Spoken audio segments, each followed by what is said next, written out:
Renewable fuels are needed to meet climate targets, as set in the Paris 2015 agreement. In Europe, at least 14% of transport fuels should come from renewable sources. The following targets are set. First generation biofuel, made from crops, must be kept at 7% of final blending. The share of biofuels from waste, the so-called second generation, should increase above 3.5%. Biofuels from crops are called first generation and will be restricted because of their greenhouse gas emissions. As a consequence, the market for second generation biofuels is growing. In both diesel and gasoline engines, the liquid fuel is being oxidized, producing carbon dioxide, NOx, water and energy. Although diesel and gasoline both are 4-stroke engines, the actual combustion process is different. Gasoline is characterized by the octane number. For diesel, the cetane number is such an indicator. Compared to gasoline, the diesel engine has a higher compression rate, no spark plug and no throttle. Therefore, both fuels have different chemical compositions. Gasoline ranges from C4 butane up to C12 dodecane and its isomers. This product is defined in the fuel standard. Bioethanol differs from gasoline because of its chemical features. Therefore, bioethanol blending is allowed up to 10%, E10. Above this limit, bioethanol may harm the fuel quality. Mineral diesel ranges from C10 decane to C20 icosane, containing more heavy components than gasoline.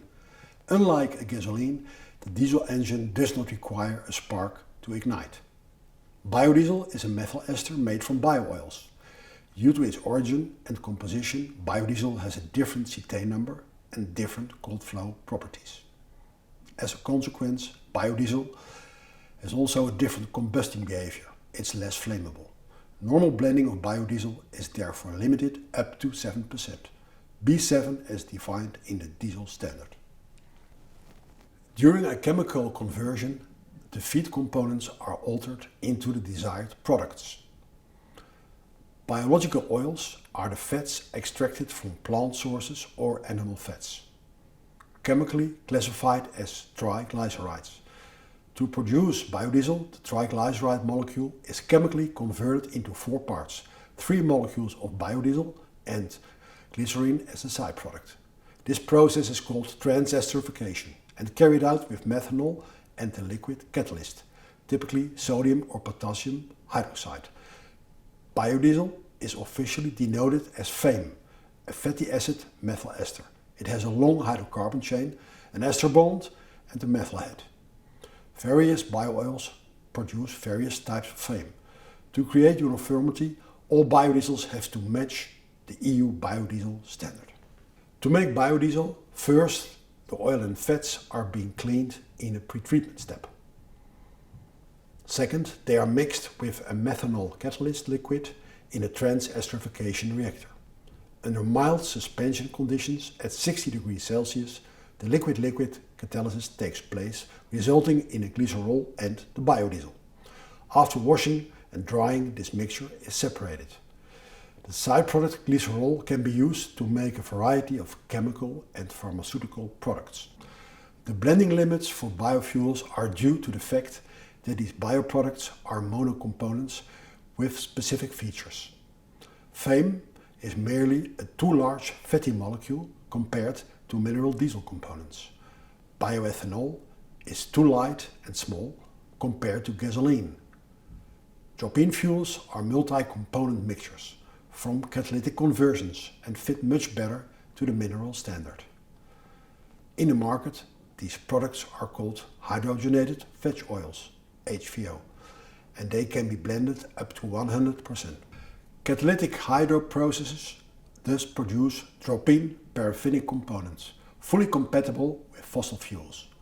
Various companies such as UOP, Exxon and Halle Tupsøe offer these processes. In these processes, the biofeed is mixed with hydrogen and led through one or more catalytic beds at high pressure and high temperatures.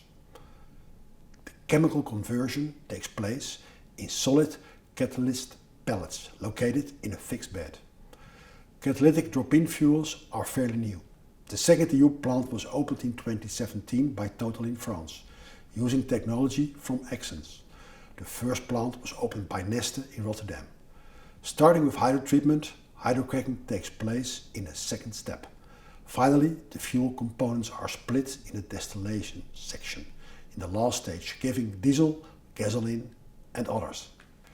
Despite the ongoing electrification for light transport, renewable liquid fuels are urgently needed for trucking, aviation and shipping.